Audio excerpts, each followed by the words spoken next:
almost 20 minutes before 9 o'clock. Now, today is World Environment Day.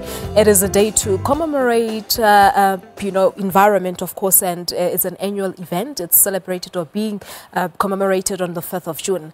This year's theme is connecting people to nature. However, concerns are mounting, more so after U.S. President Donald Trump said the country will no longer be part of the Paris Climate Accord. Back home, the concern is on energy security and, to be more specific, on the issue of renewable energy. To talk to us more about the advancement in terms of South Africa's renewable sector, I'm joined in our studios in Johannesburg by Justin Schmidt. He's the head of Renewable Energy Africa at Absa. Good morning to you and thank you so much for coming through. Morning, Belisa. Thanks for having me. Thank you so much indeed. And I was saying to you off air that just please simplify it, to all of us, renewable energy, as to what it entails, but more so to look at the state of renewable energy in South Africa. So renewable energy is any energy source that is replenished faster than it's used. So if you think of it, it's energy from the sun, so us converting energy that the sun produces. It's wind, so the big wind farms you see in the Eastern Cape. It's also things like hydro, so water producing energy from natural resources. From natural resources. All right. So how far have we come in South Africa in terms of renewable energy? So as South Africans, we've come really far. So the Renewable Energy Independent Power Producer Program was something that we won a lot of awards globally for. It's something that we've had a headwind recently on, but something we can be really proud of. I think lower down than that, households, businesses, we're also progressing in those sectors, and it's an area that's really growing in South Africa. And many concerns really, Justin, are on solar panels. A lot of people saying that those are energy-saving devices, but they are costly. Yeah. So solar panels, if you look at it from 2009 to 2016, the price of solar panels have come down about 80%. So it's something that has been pricey in the past, but a large reason why businesses and households and more so businesses are taking up solar is because the price is becoming more cost competitive. So a lot of our customers are seeing that they can produce power at cheaper than their utility, or their break even for investing in something is as low as 5 years. So it is still... So it's actually cheaper? Yeah, well, for some customers, depending on what your tariff is and those sorts of things. But it's something that the prices have come down substantially in recent times. And we're also seeing government obviously also going the solar panel route in many areas in the townships as well. Yeah, and I think that's what's great about renewable energy. It democratizes energy. It pushes it not only at the utility scale, which are those big farms you see in the Northern Cape or Eastern Cape, but it's also schools. Schools can install. You can put it into communities. It's something that you can put into remote areas and produce power remotely. All right.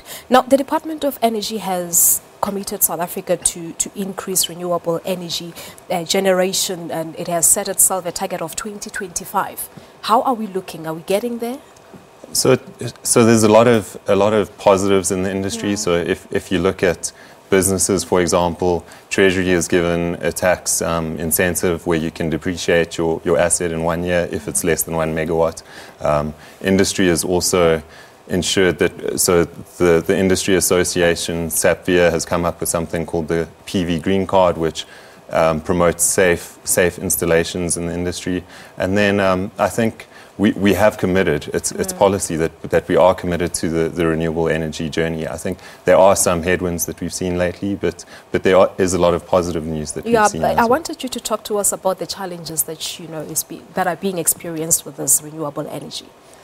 So I think the obvious one is on the Renewable Energy Independent Power Producer Program, where contracts aren't being signed, and that leaves a pipeline of deals that can't reach financial closure at the moment. So that maybe is a concern, but in my world, where we focus on businesses and residential, there is a lot of positives, and Department of Energy has got draft licensing and regulation that should be coming through soon, where that makes the rules of the game a lot clearer for a lot of businesses that are installing this. So I think with all the negative, there's also positives, and I'm sure we will come through a lot of this. Yeah, and we've seen President Donald Trump saying that relying on renewable energy will put the U.S. at a risk of blackouts.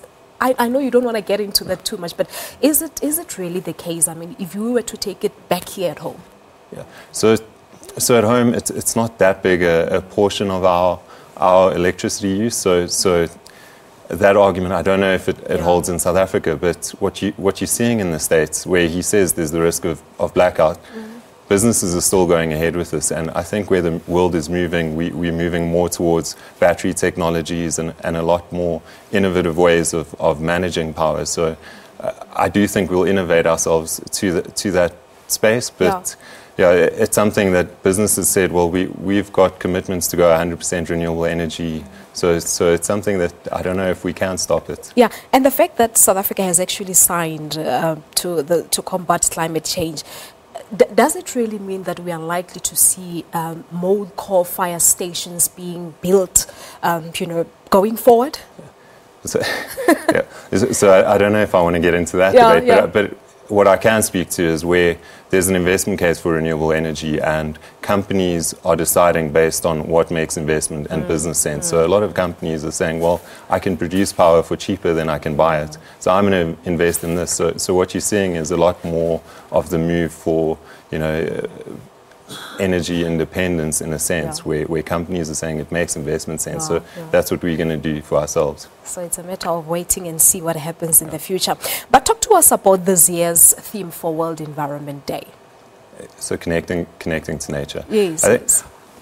So what we've seen when talking to customers is there needs to be a lot more awareness of what renewable energy is. But I think the starting point for all of us is what's happening in nature. So we know that certain areas have been in drought for 3 years, and farming, there's an obvious impact of climate change on farming and on our environment. So I think the theme is great because it gets you, to the core of what we're doing this for and why we need a sustainable energy path. It's true. Yeah. But do you think South Africans even know the importance of this day, or is it just one of those days that are being commemorated? Yeah. So I don't think so. Yeah. What we've learned over the last couple of years while we've been focusing on renewable energy as a retail and business bank is that customers were saying, well, drive awareness of renewable energy and drive awareness of these sorts of things before you even speak to us about lending. So I do think it's important for days like this, but not just today. Yeah, it's got to be a continuous education drive. Yes, exactly. All right. Justin, we'll leave it at that, but thank you so much for coming through. Thanks, Blesa. Thank you very much indeed. That was Justin Schmidt. He's head of Renewable Energy Africa at Absa, talking to us about South Africa's stride in a more greener environment as we're commemorating World Environment Day. Well, we're quickly taking a break here.